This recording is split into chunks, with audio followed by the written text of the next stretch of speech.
Welcome to another episode of the Mind Your Business podcast. I'm your host, Javoy Palmer, and today with me, I have someone who is not yet a business owner, but has business aspirations. She's currently a student from Canada, super cool. We love cultural things here. And so I'm going to dive into a conversation about more of what she's doing, what she sees herself doing, and how maybe we can get to some idea of how to leverage this for business in her particular field. So without further ado, hi Tara. Hi Javoy. How are you? I'm good, thank you. Yay. So you're a student, first of all. I am. Students come in many forms. There is, student of life, student of academics, student of geography, student of history. Where do you fall in the student bin? I am a student of cognitive aging, I would say. Okay. Yeah. And cognitive aging, meaning things that prevent us from being at our best when we age cognitively, or? Right. Okay. So, yeah, I would say I'm a student of healthy cognitive aging. So, what makes us stay well mentally Right. for as long as possible. Ooh. As we enter that kind of last 3 decades of life. Right. Yeah. And that's a big topic right now because, as we all know, the goal of AI is to eventually extend the lives of human beings, whether that be through creating quality of life improvements so we have more time to focus on each other, or eliminating diseases and things that, were a big deal to the population then. So that's kind of timely that you're in that industry at the moment. What was your reason for that? Joining? There's a few reasons. Okay. More to the point of, why I'm here is the potential for a career after academia, after being a student, because of the growing population over the age of 65. There is definitely going to be a place for me and my skills in the workplace, in the industry, in the job market. So I see that as being a good move for me. Right.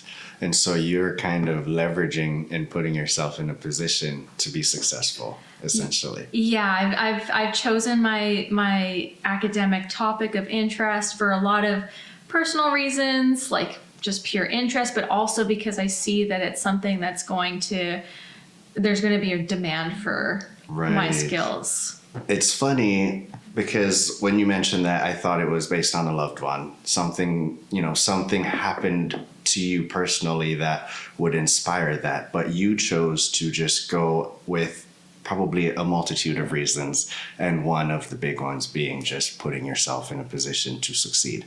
And I find that funny because there's more nurses now, because there's this big surge in need for nurses. People don't like taking care of people. They just know that more nurses are needed. And so how do you see yourself managing that when it comes on to the actual day-to-day work of your thing? Do you feel like you'll have any struggles with finding passion within that, or is there some passion already there that you're kind of honing in on that will help with this? Oh yeah. Definitely. There's like you said, there's a multitude of reasons, and I just chose to bring up this specific one. But yeah, no, there's totally personal reasons. I grew up with my grandparents in high school, and watching both sets of my grandparents age, I found really interesting. And also I saw how they aged, and I just wanted it to be better for them and for everybody else who's going to come after them and age. And there's a lot of negative stereotype and ageism when it comes to growing old. And I think a lot of that is because we don't really know how to grow old. Right. And what is your stance on getting old? Are you down for it? Are you just passive to it? What's your position on that? I think it's another stage of life that Yeah. has its own wonder and its own challenges. Right. I really like that because as far as I can remember back, just love the thought of gray hair and knowing what they know.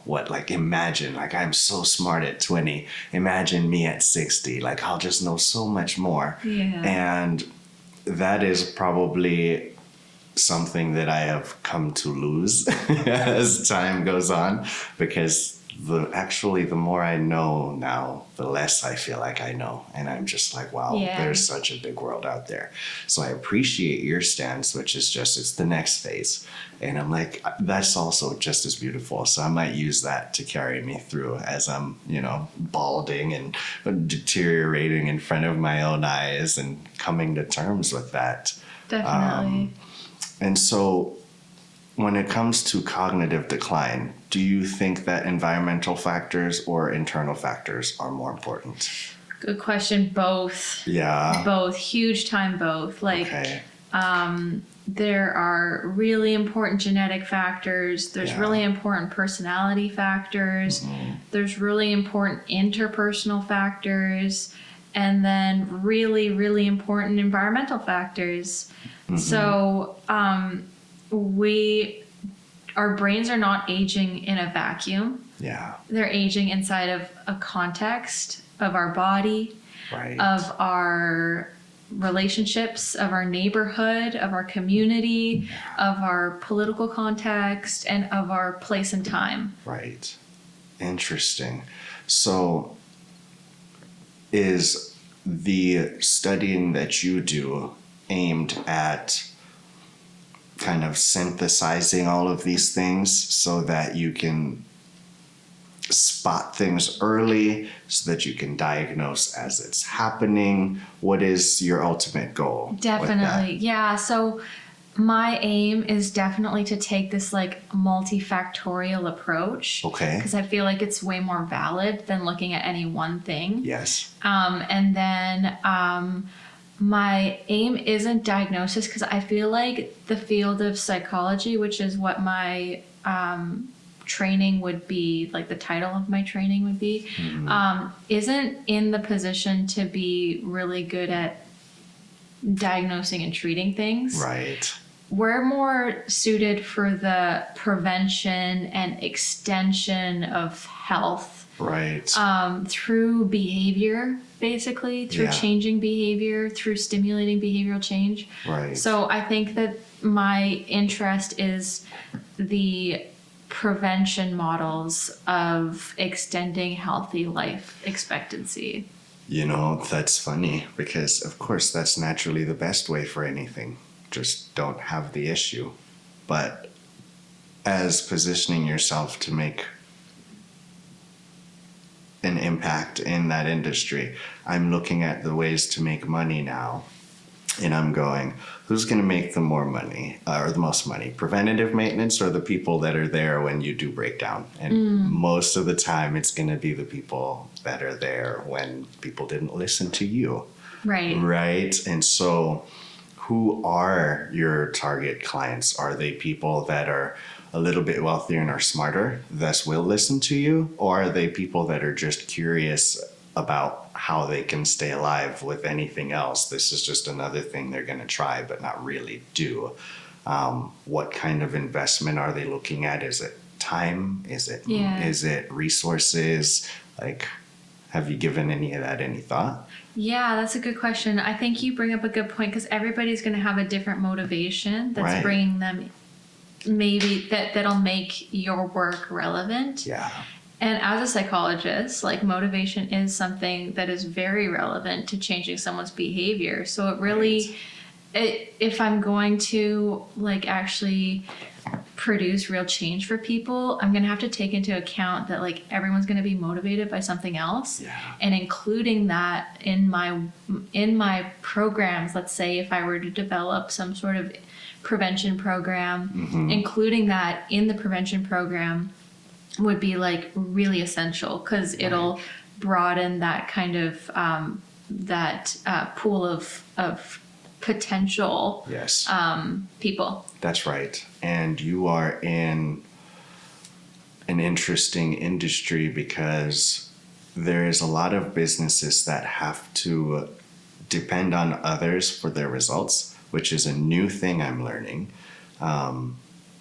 Because where I come from, your results are determined by just getting a good job done. And you did a good job. It doesn't matter if the customer liked it or not. Your job being good is there. But now I'm in a kind of subjective, relative kind of industry where did you do a good job of the photo shoot if the person didn't like the photos? And I'm like, well, I don't know. Like, realistically, where's the line of like, I did my job and they just have to deal with it?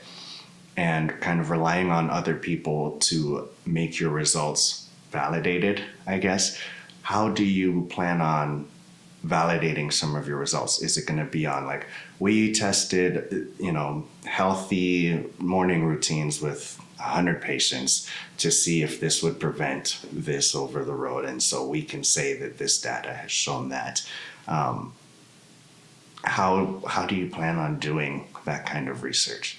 Yeah, I would say like definitely it's a lot of modeling and including like running models on populations and trying to see how different variables are influencing outcome. Ultimately though, like I can't really, as like the type of statistics that I run are not something that I can use to say anything about any one individual. I see. I can't tell you, hey, I saw this at the group level and like this means that you should do this as a person. Right. Like it doesn't work so good for that reason. And that's why I think that the prevention models are really strong, because the idea of prevention is that everybody who is healthy can benefit from it. Right. Because inevitably you'll have people who move from a health status into an unhealthy status, but you're trying to reduce the number of people moving into that unhealthy status. Right. By creating these like overall prevention programs for the general population. Right. So I think in that way, it's about enacting like some policy or that kind of thing. Yeah. That's really cool. Yeah. And you mentioned simulations. So do you use software? Do you already have software for this? Because this sounds super cool. I do, yeah. So I do a lot of coding. Okay. And the coding is basically taking data in its raw form and turning it into something I can use. So like, for example, let's say we measure every day for the next 30 days what time you get up. And I take all of that raw data and I get an average of what time you get up. Okay. So I do that kind of like really basic, like getting data into a form that I need it to answer my questions. And then I use statistical models in a program called R. It's like a free coding software that a lot of, it's quite common in academia that people use it because you don't have to pay for it. Oh, that's cool. It's super free and easy access. So I've learned how to code in it, and I code these different, like, I want this model to predict if and when something's going to happen, or I want this model to show me how something changes over time. Right. And then I can answer my research questions, given that like the data behaves itself and that people don't disappear, which happens a lot in research. Variables, right? Yeah, exactly. Exactly. So that sounds really cool. So it seems like right now the data kind of aggregation is a big portion. Totally. Right? Because initially I'm thinking, are you testing 100 people over 6 months to see and then reporting? But if you can do that with software. Yeah. And right now it sounds like you have the ability to take one data set, input into something, and create generalizations and things around that. However, if you wanted to take the time someone woke up, then factored in their diet, then factored in the time they went to bed into that same data set, that's a little bit more complex and isn't really there yet. I could do that. You could do that. I could do that. Oh. Yeah, I could totally do that. Oh, that's cool. And then we could understand whether or not eating later the night before changed the time that you woke up, or like how many glasses of water did you have, or you know, like those cool. kinds of things. Yeah. Yeah. Wow. Okay, so theoretically, could you do your job by yourself? I do. That's crazy. Yeah. And I also use ChatGPT. Yeah. Yeah. So you leverage AI. I do leverage AI. Whatever its name is, right? Yeah. It's just ChatGPT now. Yeah. But the concept it's is so still important. Like I haven't really started using it until recently, in the last like year and a half maybe. And it's a tool. Like I really and it's something that I don't see it replacing jobs. I see people who know how to use it replacing jobs. That's right. Right. So like it's you need to know how to use it. And I use it when I get stuck with coding and I'm like, I don't know how to code this thing. Please help me. And just keeping it really simple, because I need to know what it's doing, and I need to be able to communicate it in a way that's simple enough. Right. And then using the code that they generate and putting it into the script and trying that. So now I want to get into the business of this, because if you can do this job yourself, who are your clients? Is it governments? Is it schools, universities? Is it research organizations? And what kind of product are you delivering? Right? Are you taking their data sets and synthesizing it for them, which they could do with their team of people? So that may not be the biggest use of your time. So what would be the thing that they would, are you a consultant? Because you know so much and you've published your own papers, and so now they just use you as a third-party thing. Like, what could that look like? In terms of business. Yeah, in terms of business. I think definitely as a consultant is potentially a good avenue. In a lot of ways, I'm trying to set myself up as somebody who has the tools of statistics and can answer the questions that people want to ask, right? Right. So in that way, I'm trying to set myself up as a consultant, because I find so many things interesting. Yeah. And if you have the right tools, then you can answer the questions. Right. So setting myself up as a consultant is something that I'm trying to do. Government often, at least in Canada, like they hire out a lot for projects, and they also hire in-house. Like there are researchers who work in government with their data sets. So I could either find myself as a consultant to government or find myself inside of government. And then, like just consulting in industry. Like you have all of this data. There's a program, I don't know if it's in the States, but it's in Canada for sure. It's called My Tax. Okay. And it's companies who put out proposals for consultation. So they're like, hey, we have this AI tool that calls older folks to try and keep them cognitively stimulated. And we want to see, like, does this actually keep them cognitively stimulated? Whoa. Here's our data, figure it out. And you're like, oh yeah, I can run this kind of model, and I need a bit more of this kind of data, and here's your results. Whoa. So you can do that kind of stuff. That's fun. Yeah. That sounds like it would be fun. Yeah. Because you're not limited to one parameter now. You have so many parameters. Yeah. And based on the individual company needs. Because totally. Everybody's going to want something different. Exactly. And then you kind of have to, I'm sure you run into, and I haven't experienced this yet, but I'll probably run into situations where the data doesn't tell the story that the person wants it to. And that's kind of like an ethically, philosophically, like, well, like, I don't know what you want me to say here. Right. And where do you legally have the right to publish your own? Yes, there's a thing lot on of that too. Yeah. Right. Yeah. Like navigating that. And for, at least for a researcher, like one of your currencies is publications. So it's important to be able to have that autonomy to continue publishing when you do work. Right. Because everything's pretty much like, if you do a good job of it, Yeah, it could be published. that's right. Yeah. So a big part of your business element is going to be people knowing who you are and what you do. Yes. Right? Because True. then that's how you're going to leverage yourself better than the AI they already have and think they're getting the results from. True. And it sounds, from what I remember, you've started already with some form of a podcast.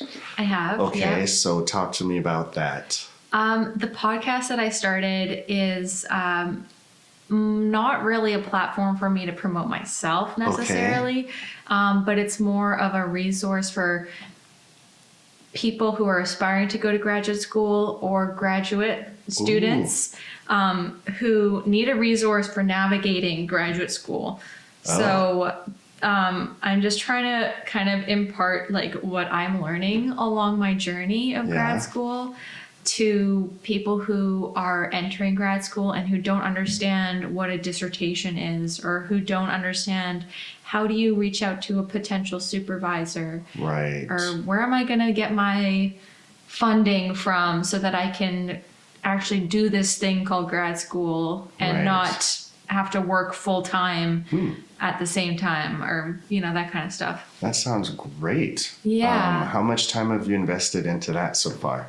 The podcast? Yeah, and helping others. I've probably put in 20 hours Okay. from like recording to editing and production. Right. It's probably been about, I've written scripts too. Yeah. Maybe there like you go. 40 hours, Total 50 so far. hours. Yeah. And do you see yourself continuing that as you go through your grad program? That's my dream. I think Okay. I want to, as I go through the program, I want to continue contributing information that I have, Yeah. lived experience that I have. Right. And then by the end of grad school, there'll be like a pretty good graduate's guide to graduate school kind of That they resource. can buy.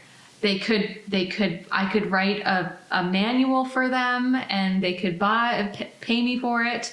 Currently, the podcast is free and I'm not monetizing it. Well, that is okay, because mine is also free and I'm not monetizing it yet. But it is at the forefront of everything in every episode, because there's people I want to interview that I know will not allow me to get closer to that.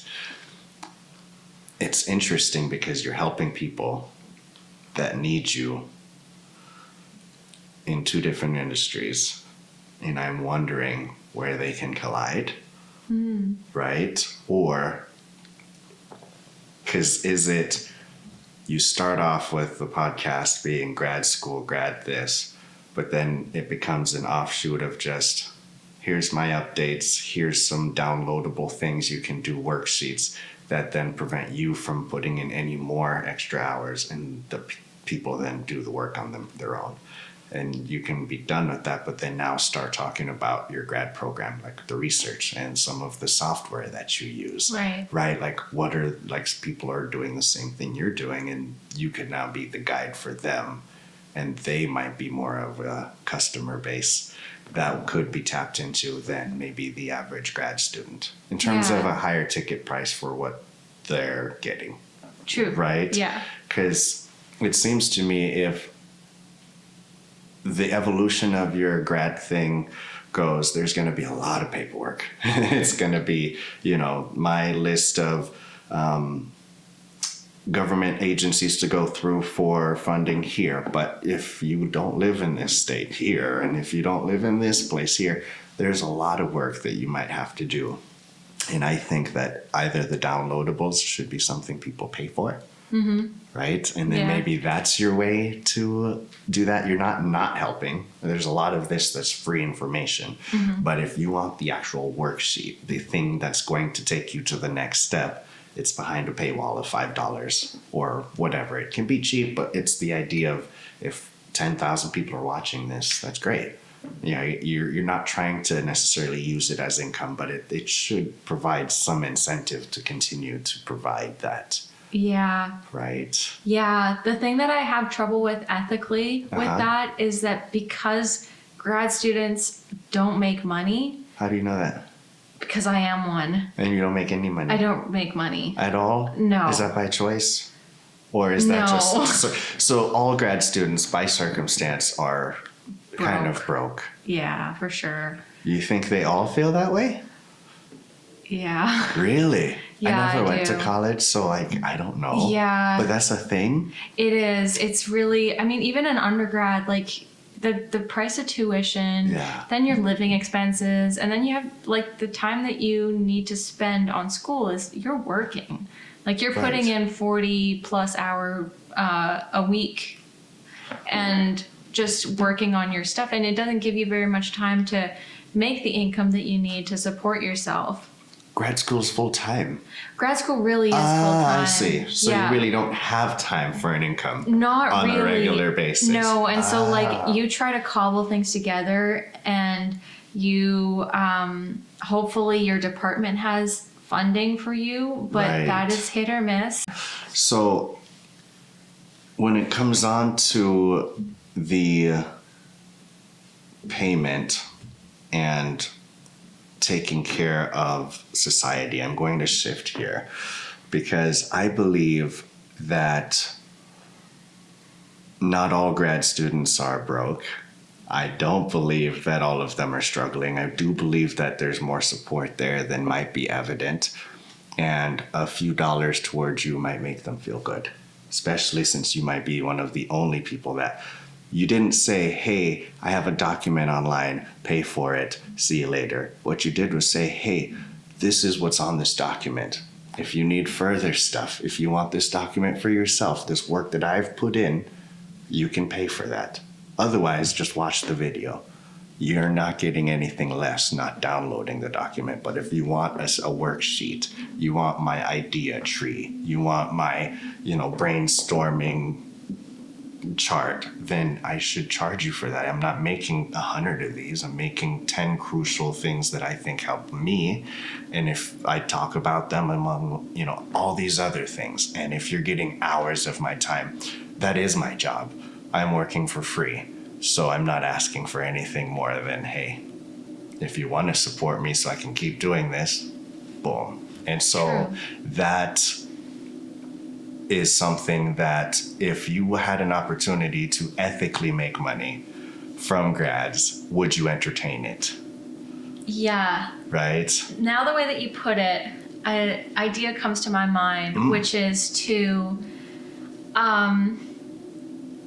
provide this information the way I want to, but offer people the ability to direct the content that I produce if they give me some money.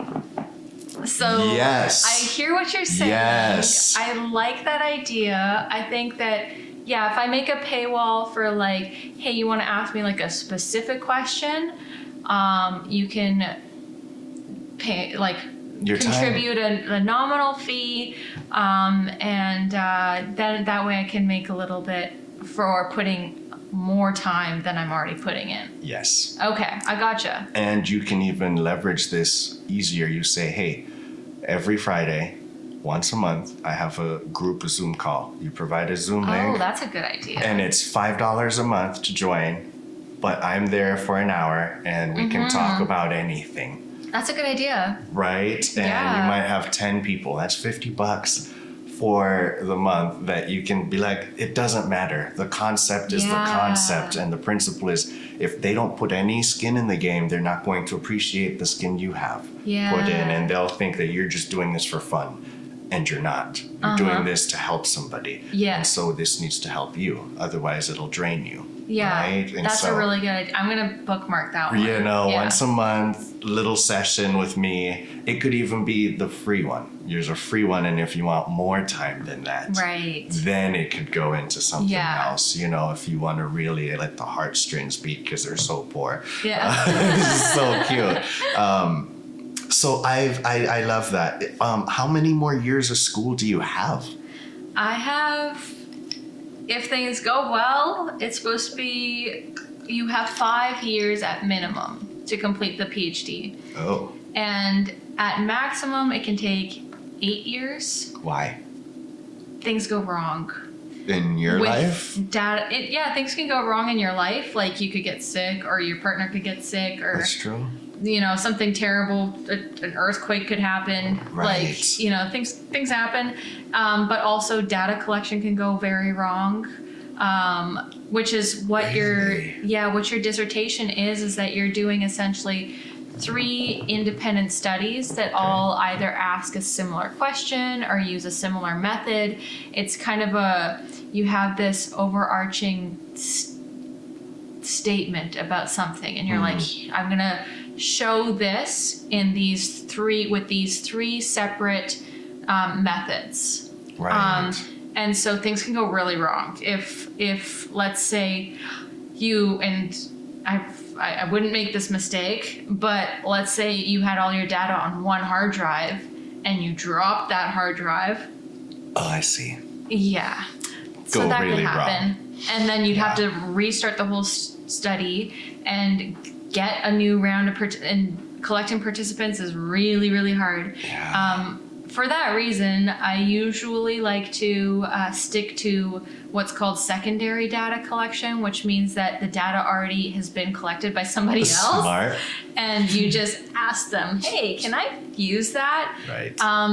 The disadvantage is that you're not in control of how it was collected or what was collected necessarily. You're and there's trusting. always something when you open the files, you're like, what even is this? Yeah. But long story short, I don't even know where I was going with that. But It so would just- 5 to 8 years. What you were basically letting me know is that anything could go wrong. Because in my head, I'm like, what went wrong? You got bored. You weren't You got weren't bored, feeling yeah. it. But realistically, what could go wrong is the 3 things you set up. Now all the participants didn't show up, or somebody drank before the thing when you told them not to, or there's just There's just things so now. many I things. now get it because it Yeah. can go. It could be because of you or not because of you. Yeah. But 5 to 8 years. Yeah. And you're for in sure. year 2, year No. 0. I'm in year 0. So I'm starting in January. Fun. Yeah, so 2030, here we come. Okay. That's when if things go well, I don't know, life will continue on and I will have other things that I will enjoy in the meantime. And I just get there when I get there. That's right. Yeah. And so how are you balancing life and fun now? What are you doing to keep yourself sane? Things that I do to keep myself sane are working out, Okay. playing music, Play music or yeah. listen to music? playing it. How? So I have a viola and I have a double bass at home. Okay. And I just noodle around, and I don't really have any purpose when I noodle. I'm just noodling. Yes. And it's kind of like this hobby that I can do when things are not going well with school. Because really, school is my number one. Like, I spend most of my waking moments doing something related to school. But I have to have balance because otherwise you burn out. Yeah. And so I need other things to do. Like I've been getting into sewing as well, and Sewing or knitting? sewing. Okay. Yeah. 'Cause So I I've have a learned the machine, difference. and I like cut up. I'm getting into this like whole trend on Instagram of reworking clothing. I don't know if you've seen that trend. I have seen random trends, not this one. But. Yeah, so like you take that like Nike sweater that has a stain on it and you merge it with the other like Puma sweater that doesn't have a stain on it, and then you've got a new really sick sweater that like cool. is a bit of both. So I'm like dipping my toe into trying to do that. Oh, that's adorable. But you know, just like making other things matter so that you get a bit of perspective with this massive mountain that you have to climb. Yes. And the peak you can't even see, and you don't know when you'll see it. Wow. So yeah, just having that balance is going to be really crucial. Well, I would hope so, because as someone who's trying to help prevent cognitive decline in the future, you cannot start doing some of the things that creates that right? Yeah. So balance is part of that. Whether the metrics say this much or that much, balance is not, we don't care, but balance is necessary, right? Exactly. In whatever form. Yeah. And balance in relation to obsession, Right. because that's necessary. Because I think passion is one of those things that you can't buy, and if you don't have enough passion, aka obsession, balance isn't going to help you like at all. Because I am recently in a new field and I don't obsess enough, and so my balance just feels kind of like not enough on one end, because it's like I am resting and sleeping and eating better, but at the same time I'm not working half as much as I usually do feel like I can and should. And as a person, that bothers my soul, and now it's trickling into my workout and trickling into other things. So what is balance? I know how that feels. Right. Yeah, I know how that feels. I feel like that's what burnout kind of feels like, where you're just like, I don't have the mental energy to do this. And I've been feeling like that in some respects. Yeah. But I guess like finding something that inspires you in that in what you're doing, or like what you are dedicating your time to, can kind of reignite that passion. Like I went to a conference recently, and I listened to some people share some really cool research, and I was reignited. Yes. And I was like, oh, like, yeah, like, let's go. Like, let's do this. Like, that is the coolest thing I've ever heard of. And like, I want to present something like that. Okay. So I want to do something that good. Yeah. And so then I'm like, okay, like, I think I have some passion back. Right. Well, I would love to see something that inspired you, Miss Smarty Pants, because then I could attempt to gather even more context as to what you're looking for. Because my whole thing, my unique advantage, I think, as this mind your business host, videographer guy helping businesses figure out the difference between posting and marketing, is there's an ability to understand how to leverage things. Just the word leverage has become my favorite word now, because you can use it in context of anything. Your relationships, your money, your time, your resources.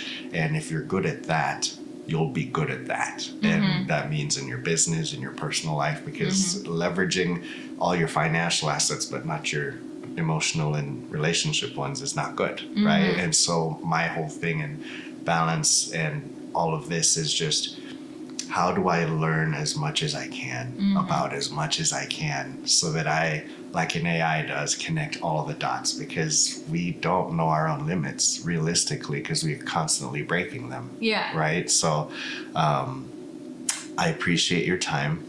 This was a lot of fun. Thanks for having me. I hope you had a good time. Yeah, totally. I had got a few good ideas from you. Okay, well, thank you. Yeah. And I'd like having repeat guests. So next time you're in town, please bring something Canadian for me to eat or do game-wise, so I could experience that tactile-ness, right? Yeah.